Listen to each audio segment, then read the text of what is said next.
It's been said experiences are food for the mind, but it is books that nourish the soul, inspiring the spirit and delighting the imagination.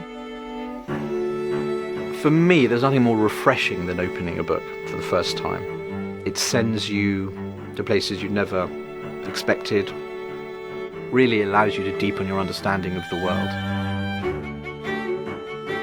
There is perhaps nothing more powerful than a good book. So when it came time to create libraries for Viking, we sought the expertise of London's Heywood Hill, one of the most influential booksellers in the world. Heywood Hill is a small independent bookshop in London, and it was established in 1936 by a man called George Heywood Hill. He was a very passionate bookseller, and he really put the shop on the map. Heywood Hill holds the distinction of being a royal warrant holder, which recognises those who provide goods and services to Her Majesty the Queen, His Royal Highness the Duke of Edinburgh, and His Royal Highness the Prince of Wales. It is Heywood Hill's long-standing reputation for intriguing, insightful book selections that appealed to Viking. We create libraries for people. They're usually for individuals, and it's usually around some passion in their lives. So before a single book was chosen, hundreds of hours were spent on board to better understand the unique, inquisitive character of the Viking guests. They're an incredibly eclectic, interesting group of people. Our customers are the same.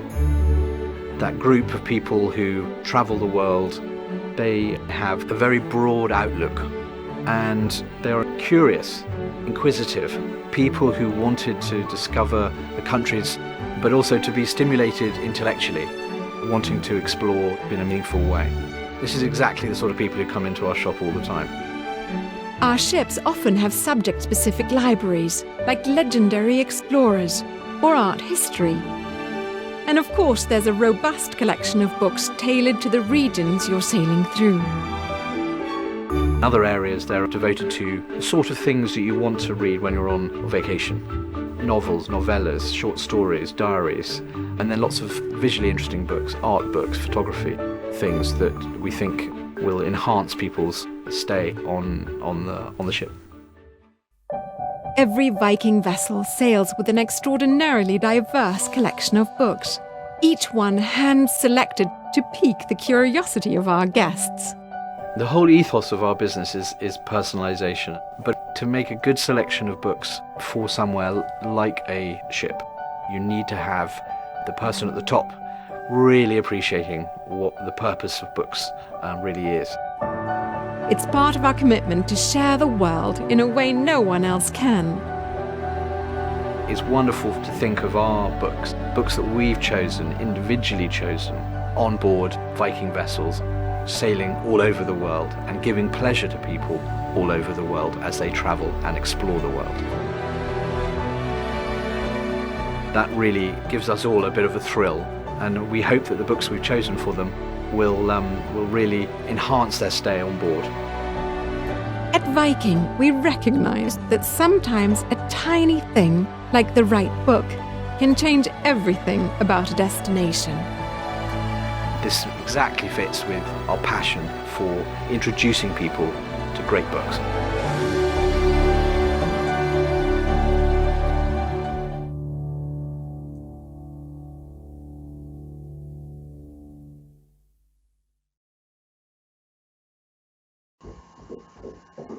Hello everyone, how very nice it is to be with you today. My name is Nicky Dunne and I'm lucky enough to help to run Heywood Hill, the small but bewitching little bookshop in London's Mayfair that you've just been hearing me and Karina talk about. Wherever you are in the world watching this, when you're next in London, please make sure you come and say hello to us. You will be incredibly welcome. Sadly, I'm not in our bookshop today. I'm speaking to you from a cottage in rural Oxfordshire, where I'm hunkered down, locked down with my family. But I've spruced up. I've had a shave for once, put on a tie, partly because my mother's watching. So that's for you, Mum.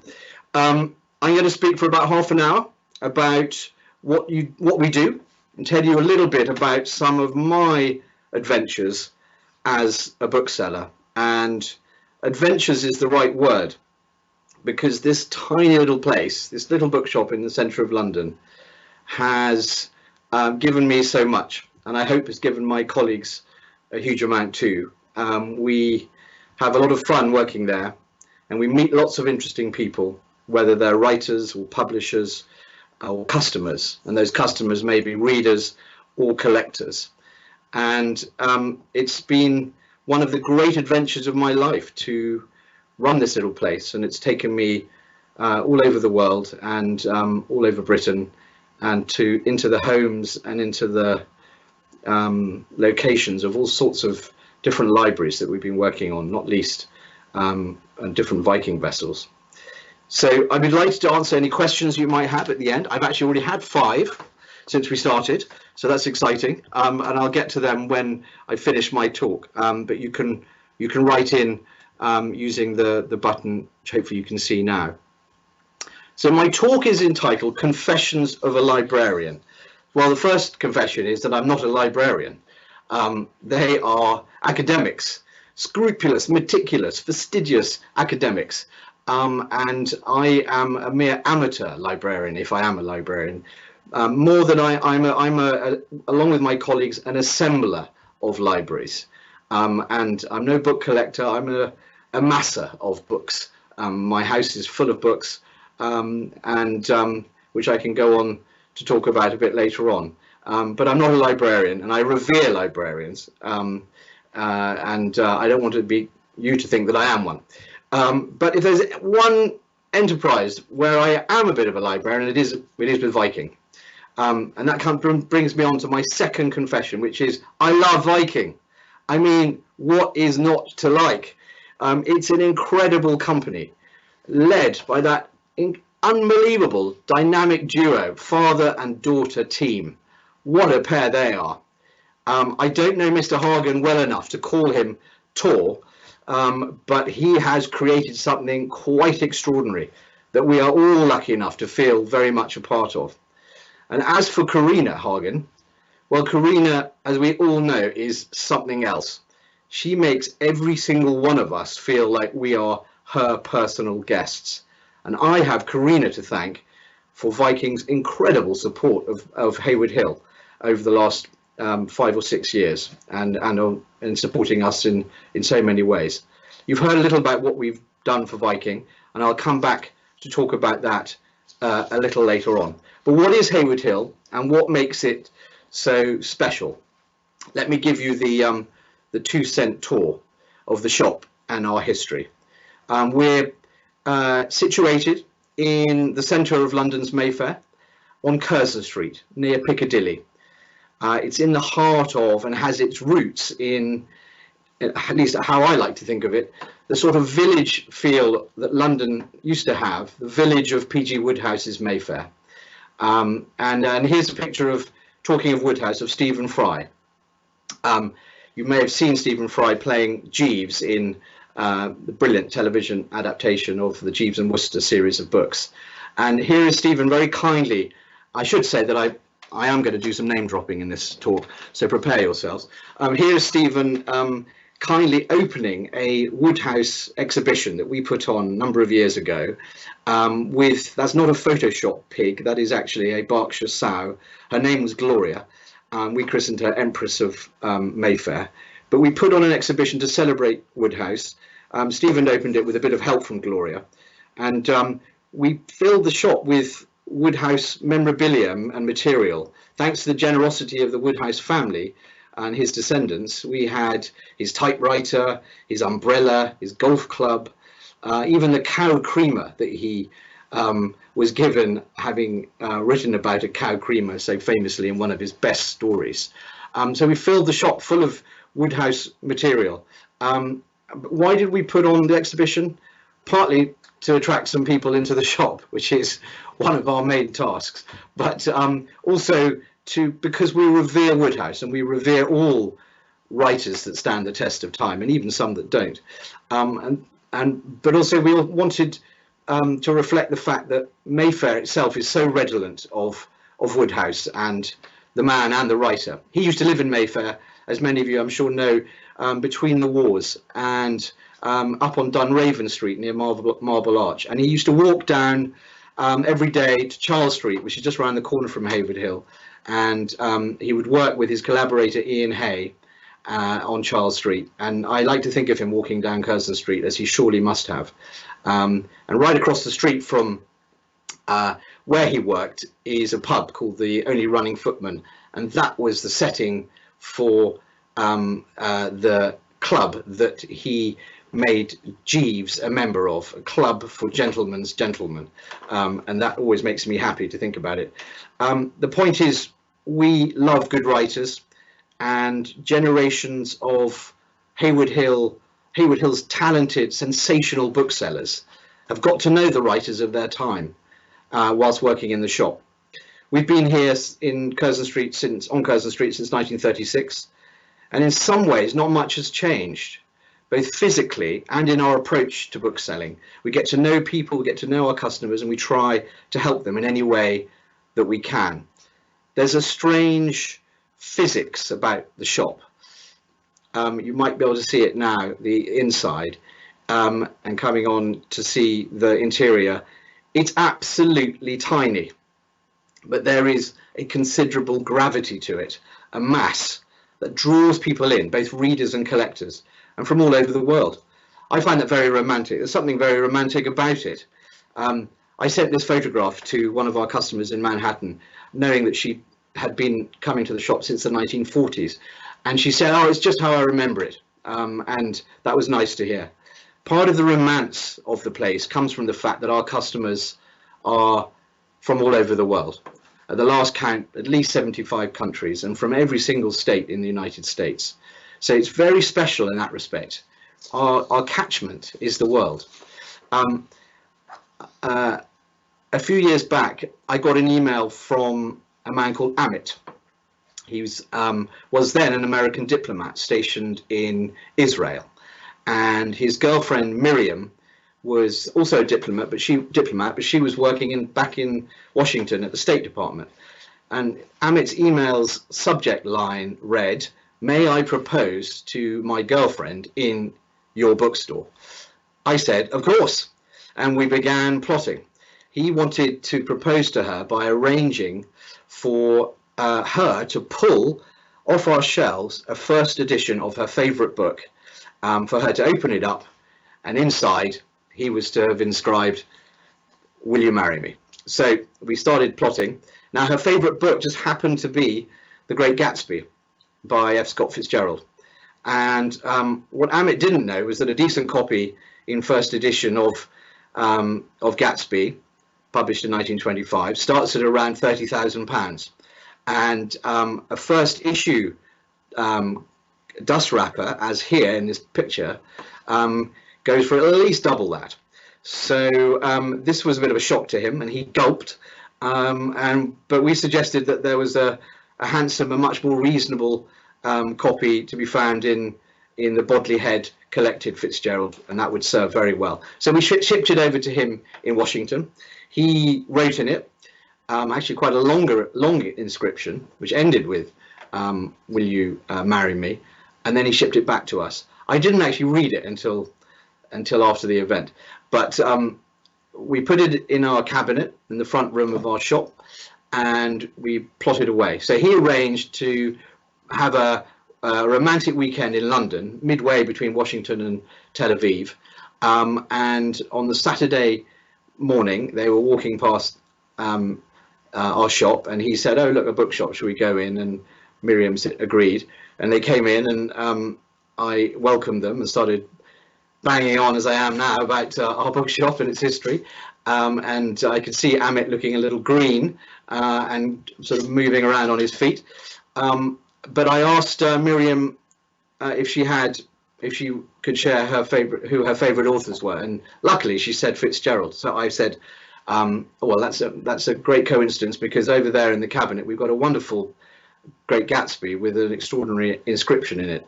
And at that point she headed towards the cabinet and put her hand on the spine. I legged it into the back room, Amit dropped to one knee. She read the inscription. She burst into tears. She turned around and she said yes. And we had some champagne at the ready, and it was a very touching moment. And luckily she said yes. The next person who walked into the shop was a former American ambassador to the United Nations, who's still a customer, and he very nearly married them on the spot. So it was a rather sweet tale. So here's to you, Amit and Miriam. I hope you're going strong. So there's a bit of magic about our shop. That's one of the things that I think I love about it, and I hope our customers and our team also love about it. There is something special about it. That magic has its roots in people, and two in particular. On the left of the next image is George Heywood Hill himself. I think he may have been a bit of a dreamer and a dilettante, and I can relate to that. George set up the business in August 1936 in the teeth of the Depression. In the middle of that slide, you can see his first old book catalogue, which was produced in 1937. And on the right, his selection of the best new books published in the winter season 1939 to 1940, which is a nice thing for us to have. If you're very observant, you'll see that we are our address in those days was 17 Curzon Street. We've moved not far away to number 10. We moved during the Second World War. But it wasn't an easy time to run a bookshop or to start a bookshop. I mean, I react to that by thinking, when is? It's certainly not easy at the moment. But two strokes of luck helped George. The first was that, ironically, when the war came and rationing was introduced, books were not included in items that could be rationed. And so if you had the means, you could order as many books as you wished. And being in Mayfair, there were a number of customers who ordered a lot of books.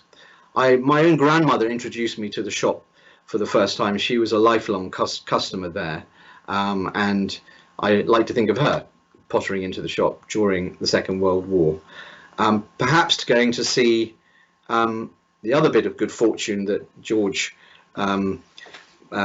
initiated, and that was in hiring Nancy Mitford, the famous English writer, to work in the shop, and she joined in March 1942. This was to replace George, who was going off. Actually, George was known as Heywood, to replace Heywood going off to join up and fight in the Second World War. And Nancy had a very dramatic effect on our little business. She turned the shop into a nexus for social London. The shop was close to the Ritz, to all the clubs of St James's. Trumpers, the famous barbershop, was and still is next door. And of course, the famous brothels of Shepherd Market were another local attraction. In fact, Nancy Mitford used to tell a story about a tart whose wartime business was going so well that she wished she could open a second front. Nancy used to walk to the shop every day from her. There she is in a fabulous picture, photograph taken by Cecil Beaton, a little bit earlier than the period we're talking about, but not much. And she used to walk every day to the shop from her flat in Maida Vale. Once she forgot to lock the door, famously, and in the morning when she came in, she found customers trying to sell books to one another. Her literary and other rather swanky friends would flock to the place. Harold Acton, Evelyn Waugh, the Sitwells, Cyril Connolly, sort of smart, as it were, London literary scene. And it became what Lisa Hilton, the writer, has called an oasis of delight in wartime London. And I really think that's true, and it's a very nice thought for all of us working there, that's exactly what the shop was. It wasn't to everyone's taste. Famously, one of the customers interrupted Nancy to say, a little less darling and a little more attention, please. And so she didn't get it right every time. And if the Luftwaffe turned up unexpectedly, she would repair up the street to London's smartest air raid shelter, which was below the Dorchester, and Nancy called it, and I'm sure everyone else did, the Dorch. Towards the end of the war, Nancy persuaded her father, Lord Redesdale, to advance her £3,000 so that she could set up a branch or a outpost of Heywood Hill in Paris, which is where her lover and Gaston Pellesky was based as a senior member of the French administration after liberation. And as it happened, that venture came to nothing. But it was, though, a period when she was writing and working on her most famous manuscript, and that was her masterpiece, The Pursuit of Love, which was published to immediate acclaim in 1945.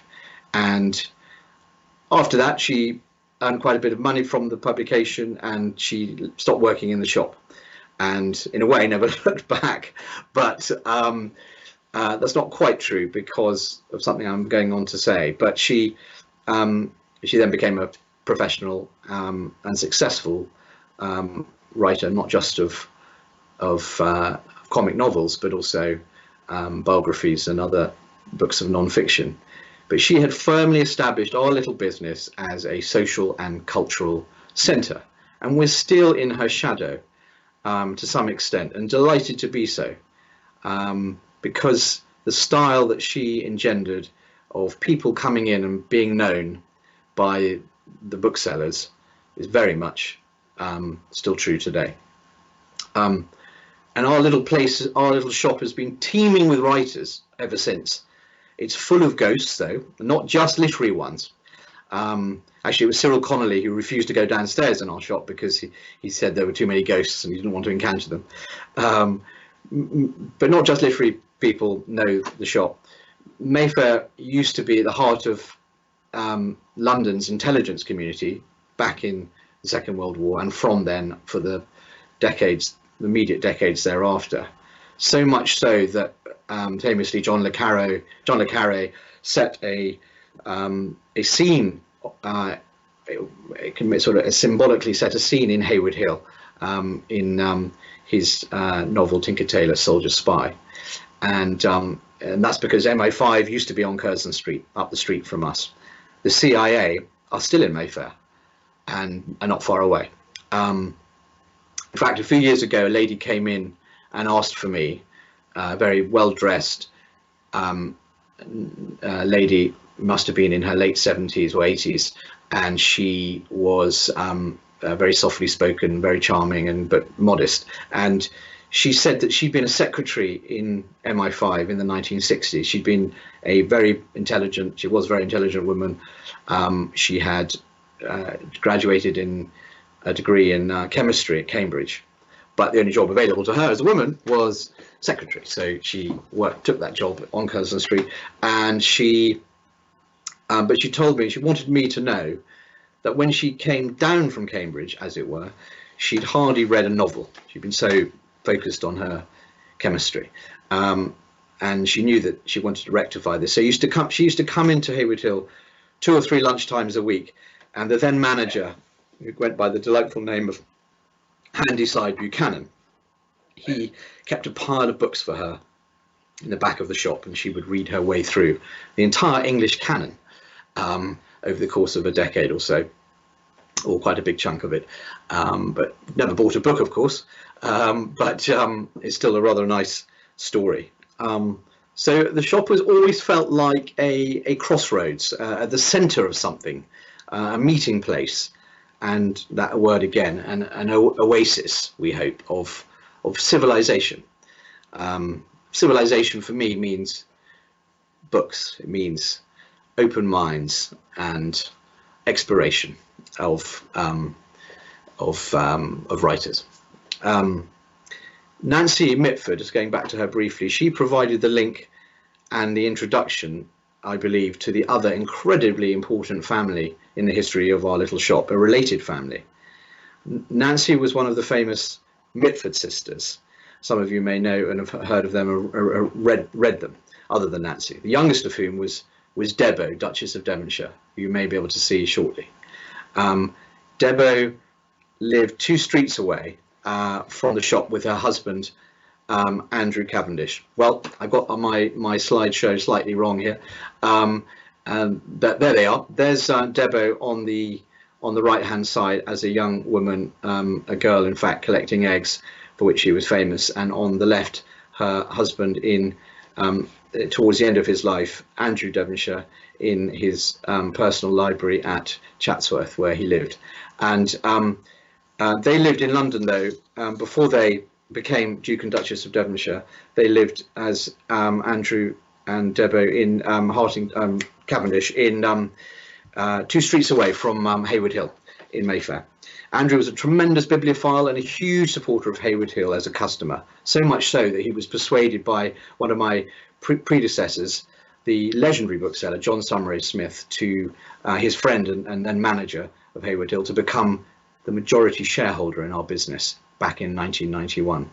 So the Devonshires, so from Nancy to Debo to Andrew, the Devonshires have been critical to Heywood Hill's survival, but no one more so than Andrew's son and daughter-in-law, who we just saw then. That's Stoker and Amanda, the current Duke and Duchess of Devonshire.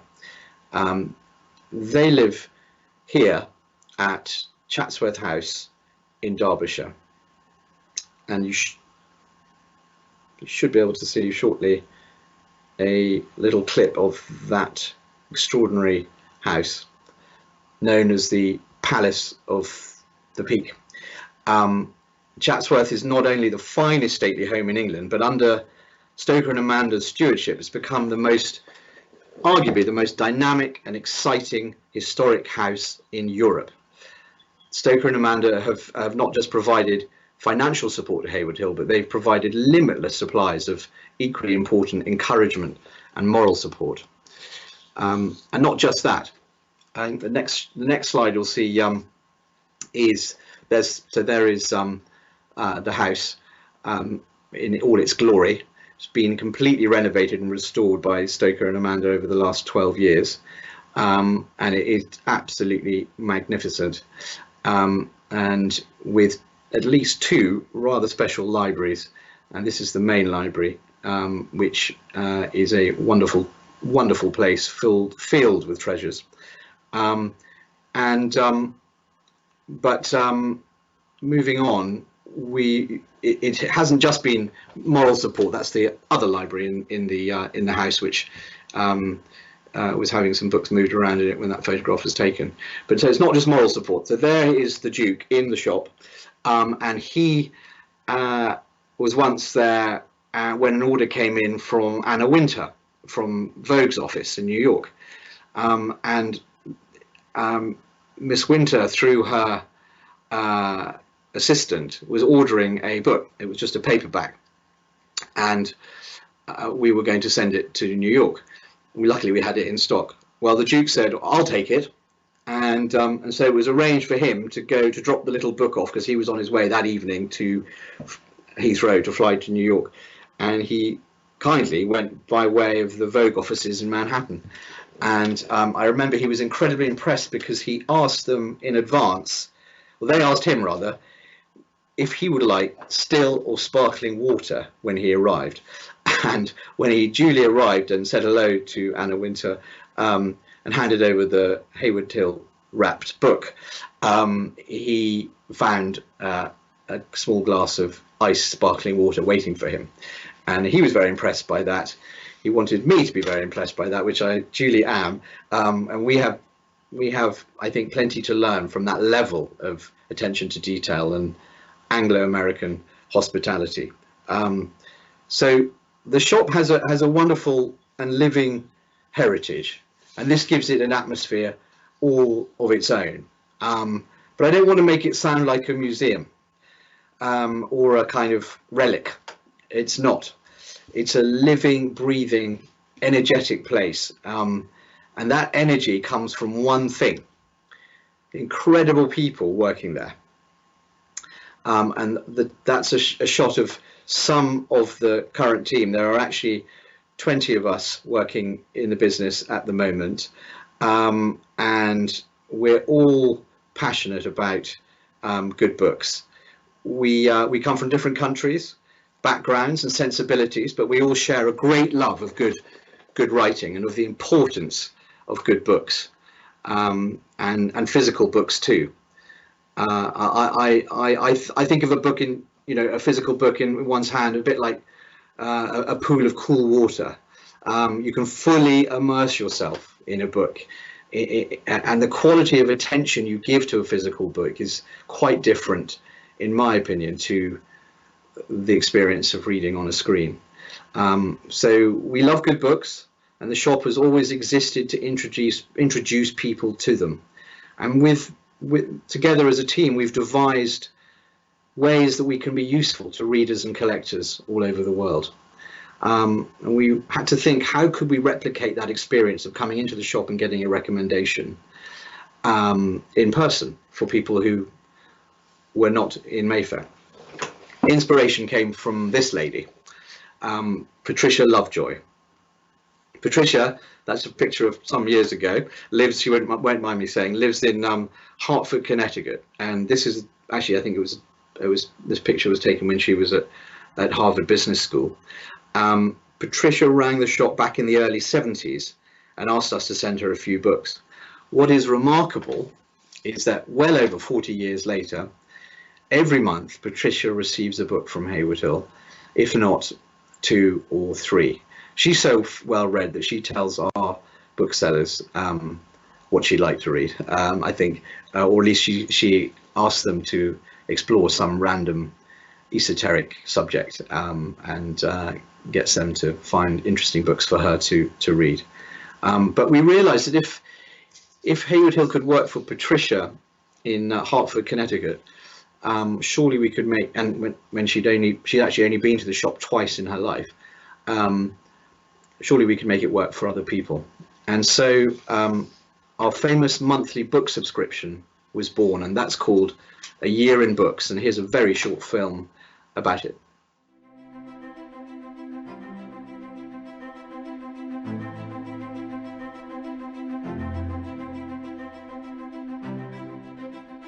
A Year in Books is a subscription we do for customers anywhere in the world. We do it as hardback, paperback, or for children. I think A Year in Books is just such a treat. Each month you receive a book which is tailored for you. We have used all of our knowledge and experience to choose for you, using the information that we've got through the reading consultation. The reading consultation can be done in person, on the phone, by email, or online. And the questions we ask are, what would you like? Fiction only, non-fiction only, or a mixture? Could you tell us your 3 favorite books? They can be now or of any time. Do you have a favorite author or authors? Do you want to explore a genre or an author? It's a wonderful way to be kept in touch with what's being published. It's fascinating to explore deeper the books that are being published each month, knowing that we have them in mind. It's a very, very personalised, very tailored service with something for everyone, whether you read a lot and you want really obscure things, or whether you just want to get a little bit more into books, and we can point you in the right direction. I personally like most about Year in Books the total diversity. I try to completely tailor-make it on a very individual basis. I love A Year in Books because I feel like I can choose a book for someone that will change that moment of their life, hopefully in a better way, and bring them a lot of joy in that moment. I think that the booksellers have a love of books that is unparalleled, is absolutely extraordinary. I also think the history of the shop is really important. It creates such a lovely environment here, and the fact that it's tiny but we ship all over the world is almost like a treasure trove, so you never know what you're going to find in here. And the booksellers are exactly the same. You never know what latest book they've read or what they've uncovered. We choose the books each month. It gives us the ability to read the books that are coming out, so we know that what we're recommending is absolutely fantastic, and we know the books that we're selling off are great. We also get to have a discussion amongst ourselves about what's happening in the literary world and what is exciting and different. And it means that you do get a very special service and a unique service from us.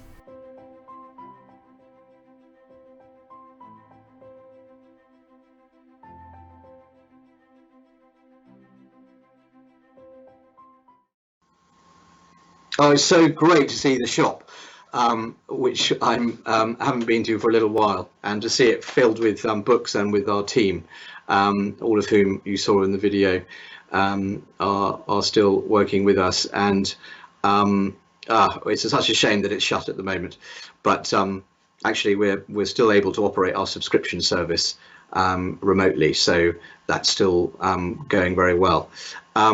But I'm incredibly proud of that team, not just the team you saw, but all the other booksellers and the other people who help us, who may not be booksellers, from our packers to our cleaner, Albena.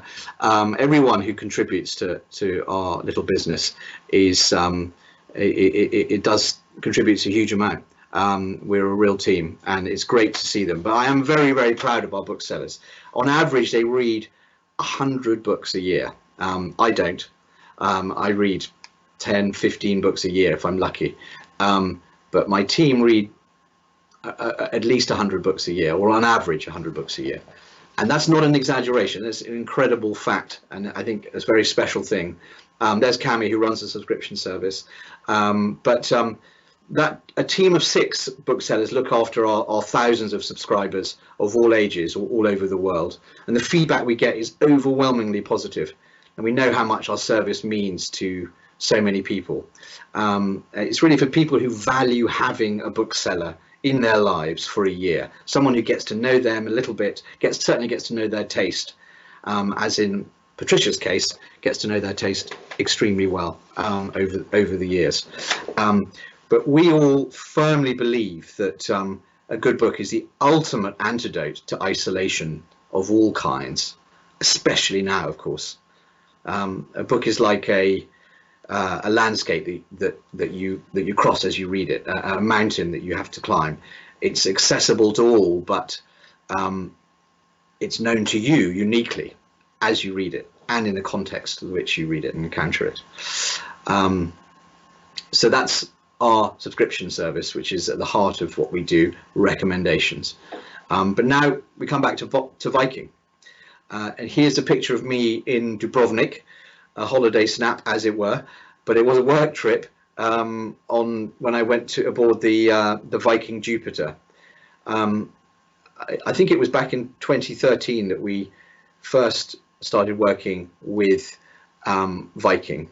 I think Karina must have heard about the trouble and the care that we take with our customers, because I vividly remember our first conversation was about books on the Viking Star. We have spent a lot of time thinking about the books that are on Viking vessels and the books that we think Viking guests will enjoy. And I think that's what Karina was looking for when she found us. Everything about Viking, after all, comes back to their incredible attention to detail. And we take the same approach. It gave me that first, actually, when I went on the Viking Jupiter, I got a lot of satisfaction. The books had been installed. It was the shakedown cruise where some of the suppliers like us were lucky enough to go on board for a couple of days. And I saw someone approach one of our bookshelves, a gent in his 60s, and he pulled about 8 or 10 books off the shelf and then walked off with them back to his cabin. And I thought 2 things. One, I think we're getting something right here. He knew that he was going to spend a few days very happy with those books. And secondly, I hoped that he was going to put them back. Which, please remember, don't go home with your books that you read on board the ship, or at least tell someone if you do. Yeah, so that was really, really great. Karina asked us from the outset for the ocean vessels. She wanted there to be a good selection of books on polar exploration on every one of the ocean vessels, and I hope you'll agree that there are some very good books on polar exploration.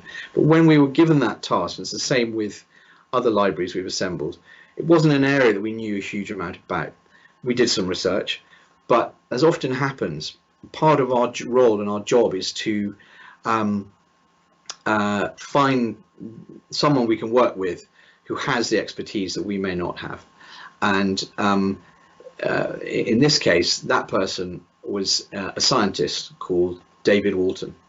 Sadly, David's no longer with us, but he was a scientist on the British Antarctic Survey, a climate change scientist, and he spent 6 months of the year on the ice, and that's a picture of him in Antarctica, and he would then spend the other 6 months of the year, the Antarctic winter, back in the UK in his Northamptonshire cottage, reading and studying his subject of interest, his hobby subject, which was polar exploration, both poles. And through the network of book dealers, I found my way to him and didn't know what to expect. Went into his cottage, knocked on the door, he gave me a cup of tea in his kitchen, and I said, look, I need some help in identifying. It's easy to come up with books on polar exploration, but what are the good ones, and what are the essentials? What must we have? What are the most interesting ones? Visual books, historical books, biographies, the whole gamut. And he sort of ummed and ahed and said, well, yeah, I think I can probably help you in a very modest way. And then we went into his garden, into a shed, and there were thousands of books on this subject. And I spent a very happy day with him telling me about them and telling me about which were the important books to have. And so began a relationship with him, a supplier, if you like, that was very rewarding in itself. And we worked together for around 4 or 5 years before he sadly died. But he was a great man. So it is this creation, assembling of bespoke libraries that is the other personalised service that we have developed at Heywood Hill over the years. And we've built libraries on every subject under the sun. There were 2 inspirations for this service, one of whom was Andrew Devonshire, who we've seen earlier, and there he is on the left. And Andrew has a home in Ireland, and which he loved very much, but couldn't go there very much because of the troubles. And then when things got better over in Ireland and things improved, and he could go there a bit more, he was getting on a bit in years, and he spent more time at Chatsworth. So he asked my predecessor, John Summerers Smith at Heywood Hill, to come up with a library on Ireland, covering everything to do with it. Its topography, its natural history, its political history, its literary history, everything to do with Ireland. And that's what John did, and he created a fabulous library, which was then at Chatsworth and is now, I'm pleased to say, in Ireland, at their family's home. The other inspiration we saw in the slide was the late David Tang, a larger-than-life figure who many of you may have come across if you spent some time in London or in Hong Kong at his extraordinary club in Hong Kong, the China Club. And David, I went to see when I started work at Heywood Hill almost 10 years ago, and he asked him what I should do to try and keep the shop going. And he said that the best present he'd ever given his wife was a group of books on her favourite subject. And her favourite subject at the time was endurance running, marathon running, but not ordinary marathons, the kind of nutty marathons running across the Sahara or Ironman contests. And so he commissioned not Heywood Hill, but another very charming bookseller called Noel Bolingbroke Kent to assemble a group of books for him, around 200 I think, on the subject of endurance, from ancient feats of endurance in the ancient world through to modern feats of endurance. So he said it was better than a pair of diamond, better received than a pair of diamond earrings, and so that got me thinking too. So we started out looking to offer this service more widely and telling people about it. Libraries are most often assembled not by people like me, but by collectors.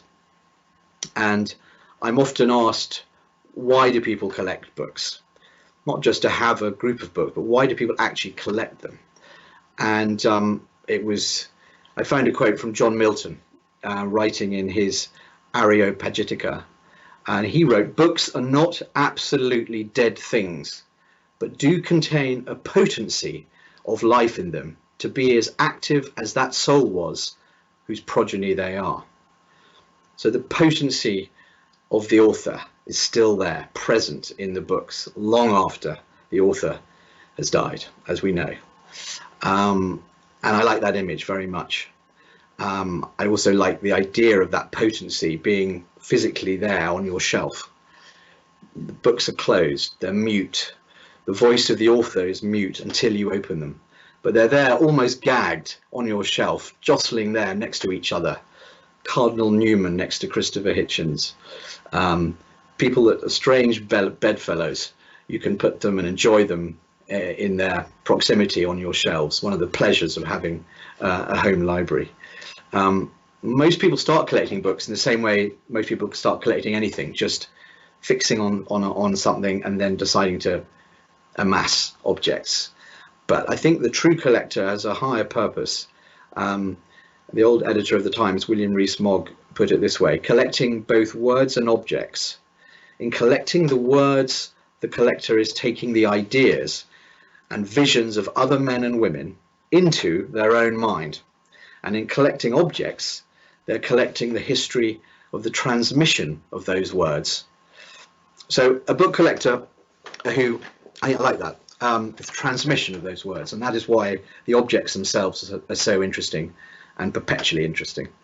A book collector who understood this deeply was the famous American collector Henry Folger. He was born in New York in 1857, very bright, not very wealthy, got himself into Amherst, had to fund his education partly by winning oratorical essay competitions. And it was while researching one of these competitions that he first seriously encountered Shakespeare.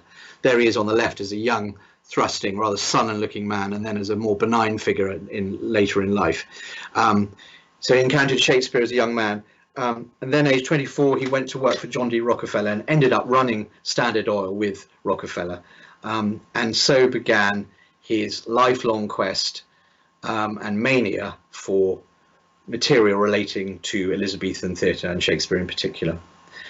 And by the end of his life, as I'm sure some of you know, he had amassed over 500,000 objects relating to Elizabethan theatre, including 82 of the known 235 surviving copies of Shakespeare's First Folio, the book that was published of collected plays of William Shakespeare after his death by his great friend, 7 years after his death in 1623.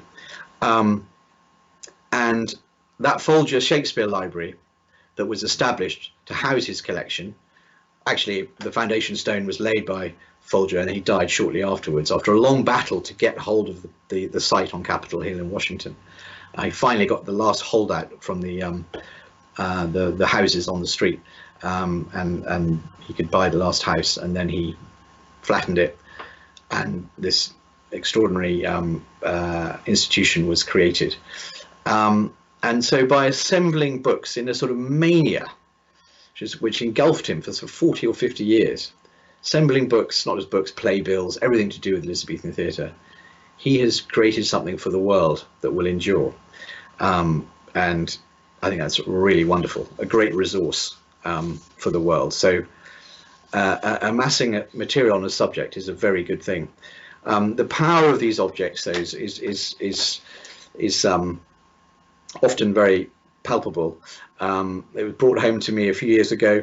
Actually, on the 400th anniversary of Shakespeare's death, we put on an exhibition in Hong Kong with the help of customers and others who supported us. And that's actually Carrie Lamb, who's in happier times, kindly opened our exhibition. But the copy was, we took a copy of Shakespeare's First Folio to Hong Kong. It was actually the second that had ever gone there. So, and there it is. It's actually a copy that belongs to Eton College in their library, the public school in England. And I carried it myself. I didn't want to risk it with a courier. And when I took hold of that briefcase, specially built briefcase to house the book, from the librarian at Eton in the dusk on a cold evening at Eton, I remember thinking of the of the men, because they would have been men, who created that book, manufactured it in the East End of London, possibly illiterate men who had to choose the type and set the type from little sacks to set the 900,000 words that went into that book. I thought of those men, and then me there taking this sort of treasure across the world. Anyway, we exhibited the book in Sotheby's, kindly, thanks to them, in Hong Kong. And one of their team appeared one morning during the exhibition, and she stood in front of the book with her hand to her mouth, and then she burst into tears. And she was just so moved by its power as an object, and that was rather nice. So if you have a library of any size, that was an aside, if you have a library of any size, what does it give you? Well, Philip Larkin, I think, summed this up very well. He was one of England's, as you will know, greatest post-war English poets, and a librarian too, working first in Belfast and then at the university in Hull. And his ode to the library, which should be on your screen now, if there it is, ends with a brilliant phrase about the purpose and point of, in his case, public libraries. So youth and age link like ink and page, in this house join, minting new coin. That's how I feel about libraries. Minting new coin is the point. When you spend time reading, you mint new coin, new thoughts in your mind. But even better, the knowledge that one acquires becomes not only visitable, you can go to your mind and remind yourself of that new coin that you've minted, but you can also physically visit the book where it came from in your own library, in the sanctuary that is your library. That's what I like about libraries, and I think people who assemble them get that pleasure from them. Over the years, we've become quite adept at assembling libraries. The very first one I worked on was for a hotel, and the first person who stayed in that room was President Clinton, and the owner of the hotel very kindly rang me afterwards to say that the only thing President Clinton wanted to talk about his new hotel, which had cost a huge amount of money, was the books in the hotel room, which he said was the best he'd ever seen in a hotel. So I was very pleased with that, and as you can tell, I'm still dining out on it. But we've assembled books on every kind of subject matter. There's a few slides coming up now, just very quickly to finish, showing you some of the projects that we've worked on. We often go to this place, the London Library in St James's Square, to carry out research, to identify the books that we need for a particular subject. And then we go on that equally fun part of the job, which is looking for the books themselves and coming across people like David Walton, as I said before. That's the lovely reading room in the library. I actually prefer the stacks, which are a little bit rougher, where one can explore endlessly. And then just coming on to some of the libraries that we've worked on, those are the stacks in the London Library. They've got several miles and several millions of books to look through. It's a splendid place, and everyone should be a member of it. What we do is often involves a lot of logistics, and this is actually a library that we sold. We also buy and sell libraries, but this is one that we needed to take a lot of care over, and that was our sort of check that everything was there. So it's a very logistically heavy business. And moving on very quickly, there's the same library all boxed up. You'll see some more images of shelves. That was a library in France on human responses to the natural world, both in the past and people, contemporary writers writing about the future of the planet. Here's the history of modernism, bottom left, a place in Switzerland, a travel library featuring great travel writers as well in London. And I think finally, a library in the Caribbean, focused entirely on the Caribbean, a general reading library in the UK. And I think there's just one more slide of That's where one of our libraries is in France, which is a lovely place which you should visit, in Limoges. And that's also within that chateau. And another shot of it. One more. I realise I've gone way over time. An apartment in London. And here, the history of capitalism, which is a very interesting project. We've literally put things together on almost any subject. And we, as I said, we also sell libraries. We sold the collection of George MacDonald Fraser a few years ago. He was a Heywood Hill customer, and so all the books that influenced his writing as a novelist and as a non-fiction writer were in the shop. And we, to promote the sale, I think there's a slide. We persuaded Dominic West to dress up as Flashman, which he duly did, and pranced around Mayfair, which was great fun. And thanks to Dominic for doing that. So I think all book lovers understand the pleasures and the importance of having a library at home. There's something quite paradoxical about it. It's very personal to you, what you choose to buy, but it's also something ideal about a library, because you won't have read everything that you want to. So, and it's also a kind of a form of self-defense, and an aspiration and a vulnerability. Lots of appealing things about bookshelves, and that's it really. I've had a lot of fun talking to you. I hope you have not all fallen to sleep. I've gone way over time. There's a huge amount of enjoyment to be had in books still. I hope you'll explore the shelves the next time you're on a Viking vessel and think of Heywood Hill. As I said at the beginning, you'll be incredibly welcome next time you are in London, if you to come and say hello. I'm now just going to quickly look through it, see if we've got any questions, and we have a couple, in fact quite a few, so I'll just answer a few. What's the future of collecting books? Will it only be rare first editions that are sought after? Well, who can say? The author whose books have gone up most in value in modern times would have to be J.K. Rowling. I was looking at this earlier. The first book in the Harry Potter series now, very few published, in the low hundreds. And the first book now retails for around £75,000, and that's even without a signature. So it's an unusual thing. I think millennials or younger readers will perversely treasure physical objects even more, given how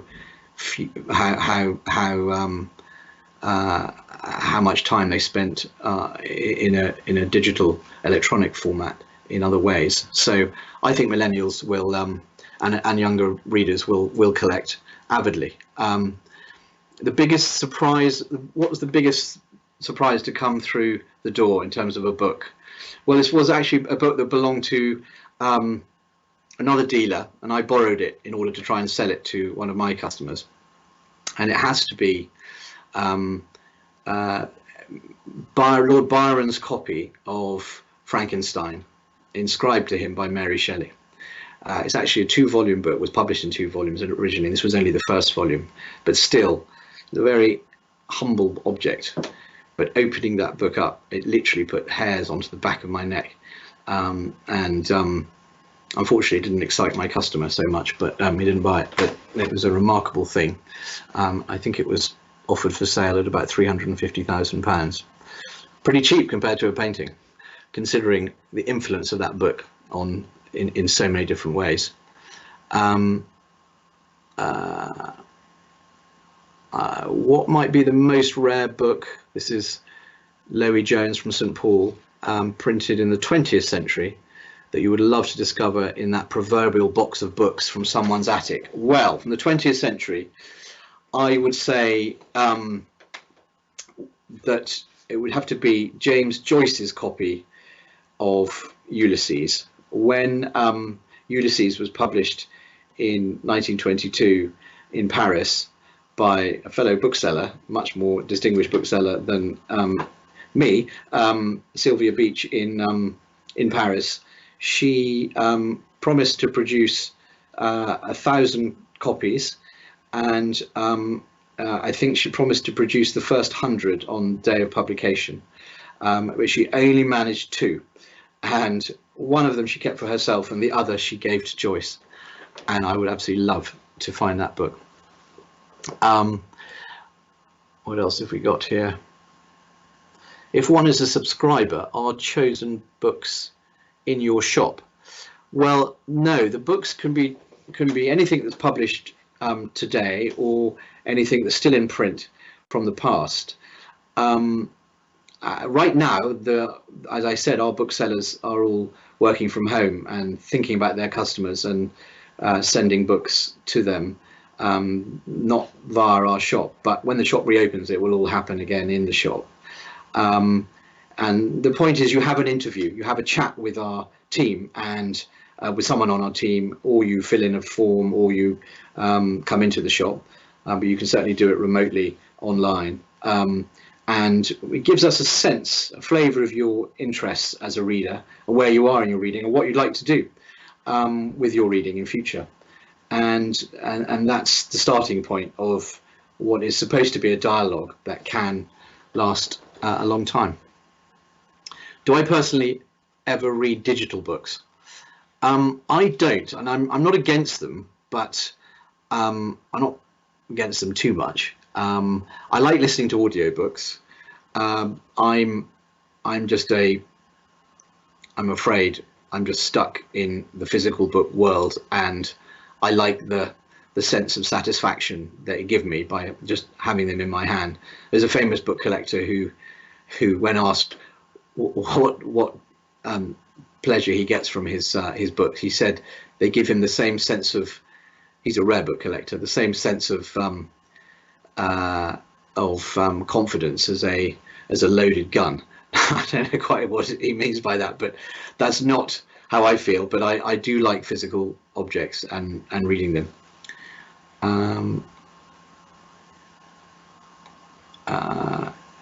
We don't stock books in foreign languages. Someone saying, George Palmer in Venice is saying, I don't see my book on your shelves. Why is that? That's very good, George. Well, I'm sorry but to say that I don't have your book, but this actually is not my bookshelf. This is a friend's house I'm staying in, and these are his shelves. But I do like his taste. He's got lots of wonderful publisher called Eland, their travel books. He's got lots of Patrick Leigh Fermor, who is a famous writer and with many close connections to our shop. He walked across Europe famously in the 1930s, and after the Iron Curtain came down, he fell in love with during his walk with I'm sure several people, but one of whom was a Romanian princess, and he opened an account for her after the war at Heywood Hill so that she would receive good books from us. And I'm pleased to say people still do that today.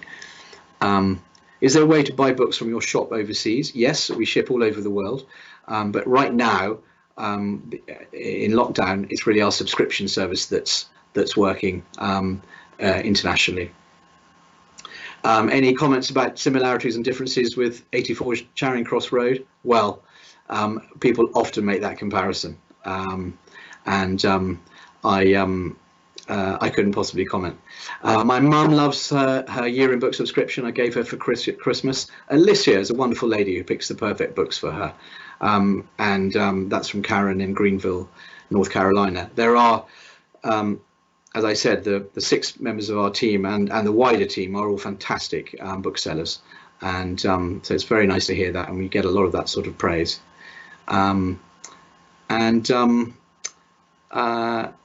Yes, somebody's asking again about the titles behind me.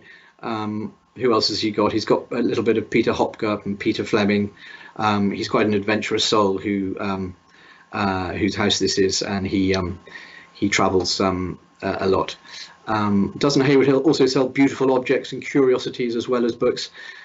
Well, yes, we do actually. That was something we have from the very beginning. George Heywood Hill liked objects, and he sold artworks from the shop, and we continue to do that. And I particularly enjoyed it when we had some sculptures by the great Olivia Musgrave in our shop. She has a number of rather impressive sculptures of ancient Greek figures reading on horseback, and I love those sculptures. Okay, well, I think that's probably it. There's lots of questions I haven't answered, and here's someone. Just one more. Hello from San Francisco. My husband and I are in a stylistic disagreement about how to display books in the home. We ask you what to do. Do you place them at the back of the shelf, thus potentially allowing photos or other memorabilia be placed in front? Or rather, do you line them at the front of the shelf so the spines align? I'm a front of shelf man, for sure, but depending on where they are, I like to see books in my eye line, but further out in the arrangement, I think one can put some objects, the odd photograph. I don't think objects in the shelves. I like congestion, lots of books, not objects.